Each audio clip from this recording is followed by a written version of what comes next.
नमस्कार दोस्तों, आज हम बात करेंगे टाइम शेयरिंग ऑपरेटिंग सिस्टम के बारे में। तो दोस्तों, लास्ट वीडियो में हमने बात की थी मल्टी प्रोग्रामिंग की ऑपरेटिंग सिस्टम की। तो चलिए दोस्तों, अब हम थोड़ा सा इस लॉजिक को आगे बढ़ाते हैं और बात करते हैं मल्टीटास्किंग या फिर टाइम शेयरिंग ऑपरेटिंग सिस्टम के बारे में।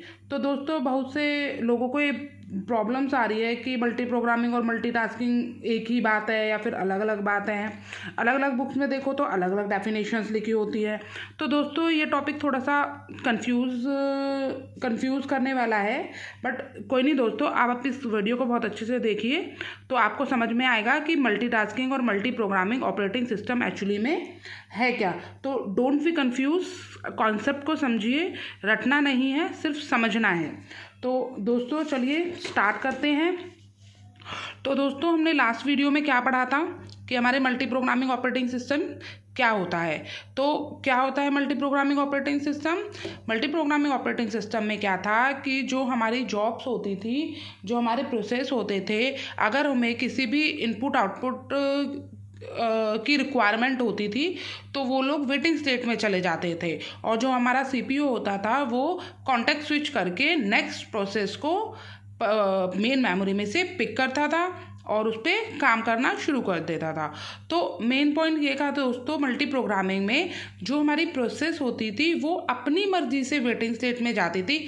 हम नहीं कहते थे उसे कि तू वेटिंग स्टेट में जा, हमें नेक्स्ट प्रोसेस लेनी है, वो अपनी मर्जी से जाती थी। ठीक है दोस्तों, तो अब हम मल्टीटास्किंग की बात करें तो इसमें क्या होता था मल्टीटास्किंग में क्या होता है दोस्तों, जैसे आपने बहुत सारी एप्लीकेशंस खोल कर रखी हैं, बहुत सारे प्रोसेस चल रहे हैं, जैसे आपने वर्ड भी खोल रखा है, मेल भी खोल रखी है, कोई ब्राउज़र भी आपने ओपन कर रखा है, या फिर आप बैकग्राउंड में म्यूज़िक भी सुन रहे हो, और ऑपरेटिंग सिस्टम उसके अंदर अपनी ही प्रोसेस चलाए बैठा है कि वो ब्राइटनेस को सेट कर रहा है या फिर माउस को कंट्रोल कर रहा है। ठीक है, तो एक साथ बहुत सारी प्रोसेसेस चल रही है। तो दोस्तों, इसमें क्या होता है, जो सीपीयू होता है उसका भी जो कॉन्टेक्ट स्विचिंग का जो स्पीड है वो भी बहुत ज़्यादा होती है। वो एक के बाद कॉन्टेक्ट स्विच करता रहता है। तो कैसे दोस्तों, हम इसे मल्टीटास्किंग कैसे बोलेंगे कि जो मल्टी प्रोग्रामिंग में प्रोसेस अपनी मर्जी से वेटिंग स्टेट में जाता है, बट मल्टीटास्किंग में प्रोसेस को प्रोसेसर वेटिंग स्टेट में भेजता है कि इतना टाइम मैं इस प्रोसेस को दूंगा, इतना टाइम, मतलब इक्वल टाइम हम शेयर कर देते हैं। इक्वल टाइम शेयरिंग का मतलब ये हो गया ना, टाइम को शेयर करना।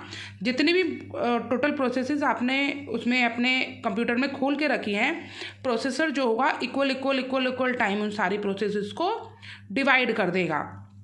वो एक प्रोसेस पे काम करेगा, उसका टाइम ख़त्म हो जाएगा, वो उसे छोड़ के दूसरे पे चला जाएगा, उसका ख़त्म हो जाएगा, तीसरे पे चला जाएगा। बट दोस्तों, इस बात का ध्यान रखना, वो प्रोसेस अभी भी रनिंग स्टेट में है, वो एग्जिट नहीं हुई है। प्रोसेसर खुद उसे छोड़ के अपनी मर्जी से गया है।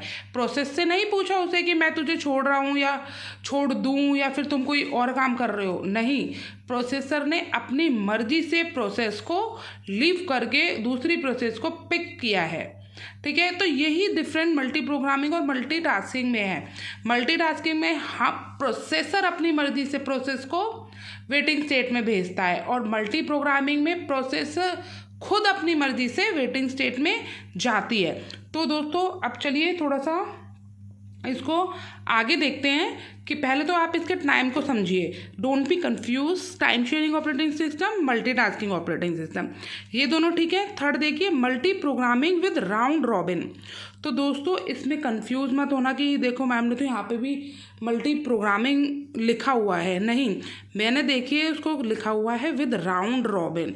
अब बिल्कुल थोड़ा सा अगर मैं राउंड रॉबिन के बारे में बताऊँ, थोड़ा सा बताऊँगी, आगे डीपली हम आगे कंसेप्ट को क्लियर करूँगी, क्योंकि यहाँ करूँगी तो आउट ऑफ टॉपिक चली जाऊँगी। राउंड रॉबिन का मतलब होता है कि ये एक सीपीयू शेड्यूलिंग का सीपीयू शेड्यूलिंग के अंदर आपका आएगा।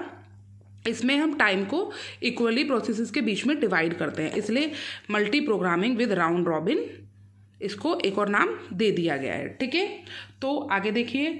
तो देखिए, इन टाइम शेयरिंग या फिर मल्टीटास्किंग में एक small amount of time is allocated for the processing simultaneously. बहुत ही थोड़ा अमाउंट, स्मॉल अमाउंट तो हर एक प्रोसेस को दिया जाता है कि तो इतना टाइम इतना टाइम इतना टाइम इतना टाइम, 5 प्रोसेसेस हैं, 10 मिनट्स हैं, 10 मिनट्स उन 5 प्रोसेसेस के बीच में डिवाइड हो जाएंगे। ठीक है। सेकंड है time sharing operating system allow multiple programs to simultaneously share the computer resources.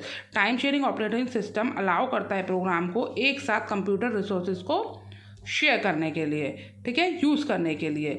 इसमें हमारा प्रोसेसर का टाइम जो है यूज़ जो है बहुत इंक्रीज़ हो जाता है, बिल्कुल इंक्रीज़ हो जाएगा। अब ये तो आपको पता है, मैं आपको पहले भी बता चुकी हूँ, पिछले 2 वीडियो में भी मैंने आपको बोला है कि जो CPU होता है वो तो एक बार में एक ही काम करेगा। ये मत सोचना कि अगर कंप्यूटर में मल्टीटास्किंग में हमने इतने सारे काम करा रहे हैं दैट मीन्स कि प्रोसेसर जो है एक बार में 2-2 3-3 काम कर करके निपटा रहा है, जल्दी जल्दी कर रहा है। नहीं, प्रोसेसर तो एक बार में एक ही काम करेगा।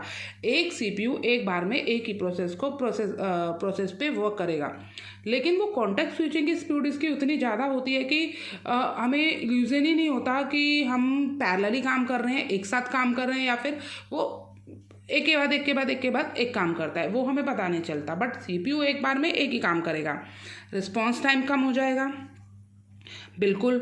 ऑल वन, देखिए नेक्स्ट में मैंने लिखा भी है, only one CPU can switch between processes so quickly. एक CPU ही अलग अलग प्रोसेसेस के बीच में जल्दी स्विच करता है।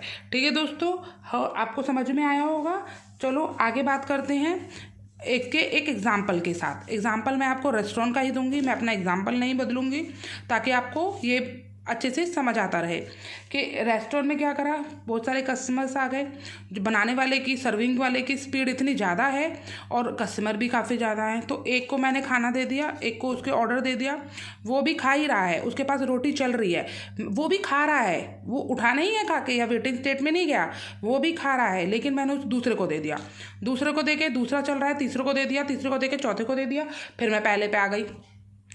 ठीक है, तो प्रोसेसेस तो रनिंग स्टेट में है, वो एग्जिट या वेटिंग स्टेट में नहीं गई है, लेकिन प्रोसेसर खुद अपनी मर्जी से उनको छोड़ के हर एक प्रोसेस को एक बार कॉन्टेक्ट स्विच करके चल रहा है। ठीक है, समझ में आया। चलिए अब इसके एडवांटेज देखते हैं, बिल्कुल समझ में आएंगे आपको। क्विक रिस्पॉन्स टाइम, बहुत जल्दी रिस्पॉन्स देता है हर एक प्रोसेस को। CPU का आइडल टाइम रिड्यूस करता है, क्योंकि हमारा मेन पॉइंट यही है कि CPU को फ्री नहीं छोड़ना, उसने कुछ ना कुछ काम होता रहना चाहिए। ठीक है, अब डिसएडवांटेजेस की अगर हम बात करें, डिसएडवांटेज क्या है, security of program and data. तो थोड़ा सा यहाँ सिक्योरिटी का इशू आता है, क्योंकि इसमें जो स्विचिंग होती है वो ज़्यादा होती है, इसलिए इसमें थोड़ा सिक्योरिटी का भी दिक्कत आ सकती है।